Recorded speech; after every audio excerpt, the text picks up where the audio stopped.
nga ba ang pinagkaiba ng punishment at penalty? Kasi lumalabas yan sa board exam at for purposes of board exam, magkaiba yan sila. Mukha lang silang magkapareho pakinggan. Sa totoong buhay, parang punishment, penalty, magkapareha. Pero for purposes of board exam na itanong na to, magkaiba yan sila. So makinig ka. Ang punishment, ito yung redress that the state takes against an offender where it signifies suffering or curtailment of its freedom. Ibig sabihin, ang punishment, ito yung kabayaran sa ginawa mo krimen. General sanction siya.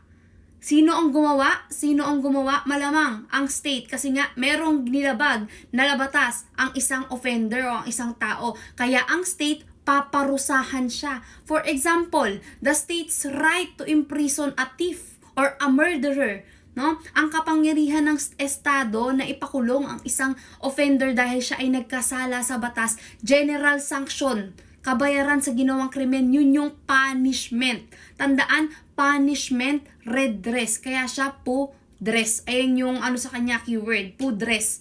Kabayaran yan, ha? For example nga, imprisonment or fine. Kaya pag sinabi mo kasing penalty, it is the suffering that is inflicted by the state for the transgression of law. Ito na yung specific suffering. Kung yung punishment kanina ay general sanction, ang penalty ay specific suffering.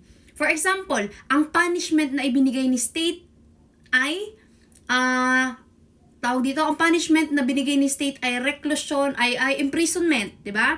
Ang punishment na ibinigay ni state ay imprisonment. Ang penalty ay, sabihin na natin, yung sabi ko nga, specific, ito ay yung reclusion perpetua.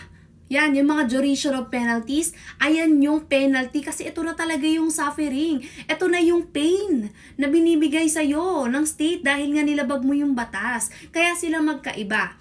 Okay? Again, ang punishment ay redress o kabayaran. Okay? Ang penalty ay suffering o yung mismong pain na nararamdaman mo. Okay? Dahil ikaw ay lumabag sa batas. Again ha, ang punishment ay, ang keyword natin dyan, po-dress. Ang keyword natin sa penalty ay pen-suf. Okay? Punishment ay general sanction, kabayaran ito, dahil nga lumabag ka sa batas, pinaparusahan ka ng estado. Okay? Ang penalty, ito na mismo yung specific suffering dahil nga ikaw ay lumabag, ikaw ay makakaramdam ng pain. Okay? Specific suffering. Hopefully, natandaan mo yan, baunin mo yan sa board exam. Don't forget to follow for more videos.